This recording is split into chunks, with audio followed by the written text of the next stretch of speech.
moving over to video number 2. Sorry if my face cut out on the other video, it's possible it did. I don't want to have to do the whole video again, so sorry if you couldn't see my head. You might, sorry if you couldn't see my whole face, I'm sorry. The main thing is at least you heard me. Hopefully you can see me a bit better in this video. Okay, so carrying on your comments now. Next comment. There is no escape from capitalism, even if some people could just save up a bunch of money and go off somewhere to live modestly. That's a luxury that the vast majority of people do not have access to. They are stuck working themselves to death. So thanks for that. That kind of, I'll just, reiterate what I just said a moment ago in my previous video. So thanks for that. Next comment now on, this is on part 3, comments on video number 3.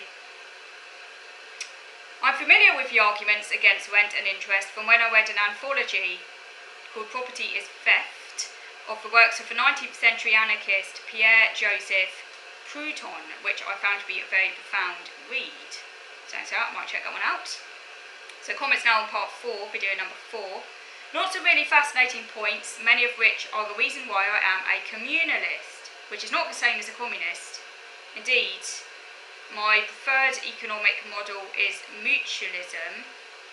I think there is a pressing need for people to come together in directly democratic, face-to-face local communities, federated together with others to build a better way of living, based on usufruct. I don't know if I'm pronouncing that correctly. I haven't actually really come across that word before. So let me know what that is, if you don't mind. I'm not entirely sure what usufruct is. Not private property. Cooperatives and worker-owned run businesses instead of corporations, etc. So next comment now. I especially relate to the idea that certain issues with people, like those of us, should be handled by the support of the community, which neoliberalism erodes. Thanks for that. Next comment now. The American economist J.K. Galbraith put it very well when he said that conservatism was about seeking a moral justification for selfishness. It applies probably even more so to neoliberalism, as that has become the dominant philosophy of conservatism. This was not always the case, as there was always a strand of conservatism which was paternalistic and displayed a social conscience. For example, much of the early legislation improving working conditions in the 19th century was the work of conservatives. However, that brand of conservatism was pretty much wiped out in the early 1980s by Thatcher. So yeah, it's a good point. It was the earlier type of conservatism. Yeah, it was more in a way of paternalistic, this idea that the rich should be philanthropists kind of idea, and it was deeply,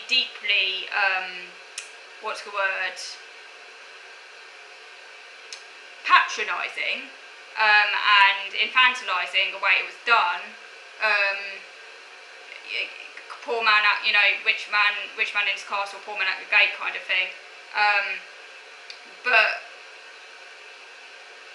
yes, there was this more of a sense that the wealthy and the rich should help others, which there isn't now. Neoliberalism is like completely got rid of that kind of sense of noblesse oblige, I guess you could call it. So that's a good point. So next comment now. There's a really good book. It's old. It's called Democratic Ideals and Reality. It was written post-World War I by a world-famous geopolitical analyst. We don't tell the stories of World War I and World War II correctly. We ignore the economics that led to these wars. Thanks for that. So next comment now.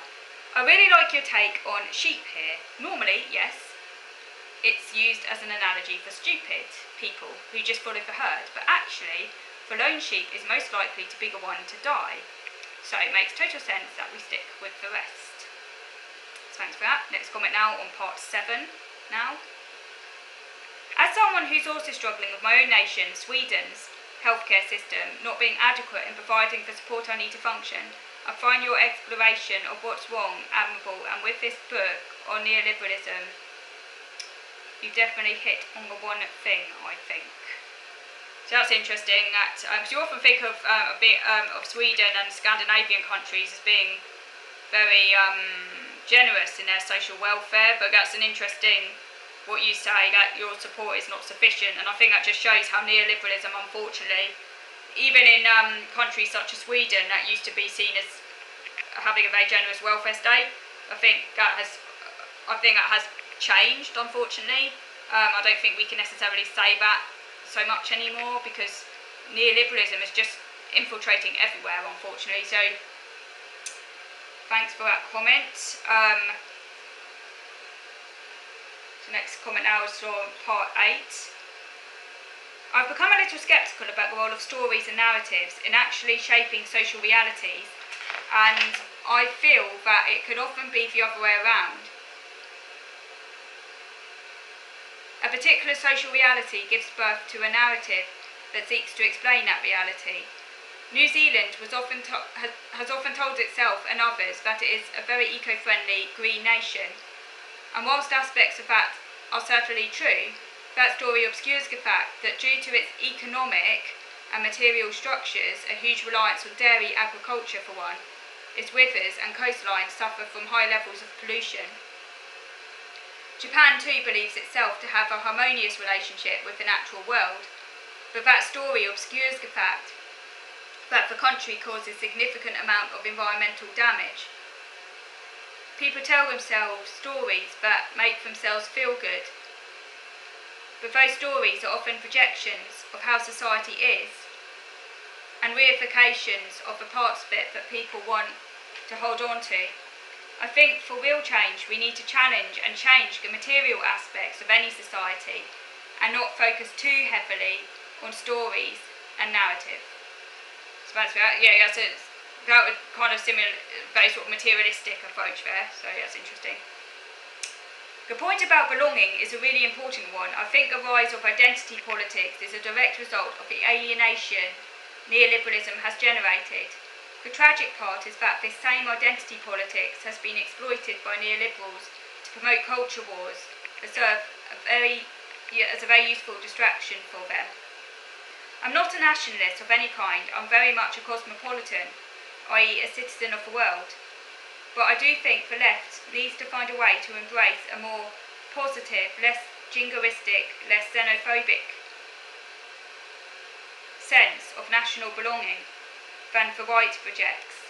Instead of shying away from all the symbols of the nation, as is so often done. After the recent racist riots, there were large protests against racism, which were great, and yet on all the protests I saw pictures from, there were hardly any, or in fact often no, UK or English flags, only Palestinian flags. It's as if the left have surrendered the national symbols to the far right, thus giving them the ammunition to falsely claim that people on the left who argue for an inclusive country are traitors who hate their nation. In stark contrast to this, I've also seen pictures from the anti-government protests in Israel, and yet there, left-wing people, Jews and Arabs alike, proudly fly their country's flag at all the protests. I think it is so important that the left make it clear to the right that they do not have a monopoly on national identity. I think doing so would, in time, weaken the pulls of the fascists who exploit people's desire for national belonging in such ugly and revolting ways. So thanks for that. Yeah, I think that's a very interesting point, and yeah, I agree. Yeah, it would be good to see more, like say, the Union Jack and St George's flag on protest, left wing protests, because yeah, that would kind of show, as you say, that these flags are not owned by the right, essentially. Because I know some like left wing people sometimes feel afraid to put up, say, the Union Jack or St George's flag.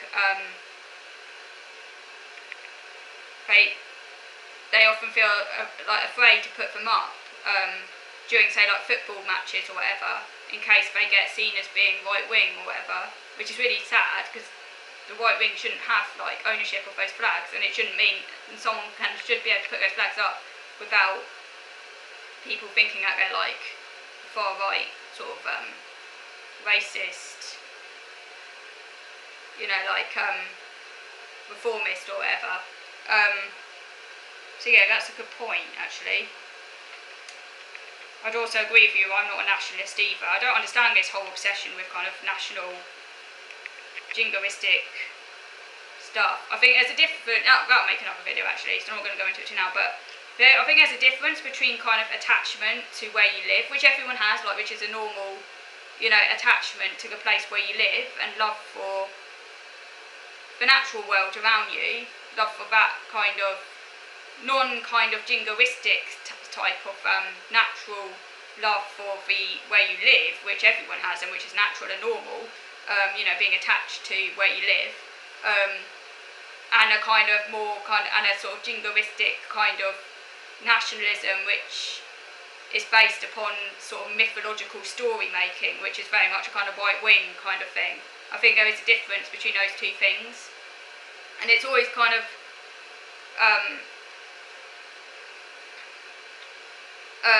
and also, like, the word patriotism means love, like literally means love. So it's very ironic that these right-wing people who claim to be patriots are actually full of hate. It's very ironic indeed. Maybe like you say, the left should try and sort of create an alternative, inclusive variety of patriotism to counteract the right-wing version. Anyway, I'm going to stop now, and I've just got a few more comments to get through, so I will address those next time. So, thank you for watching.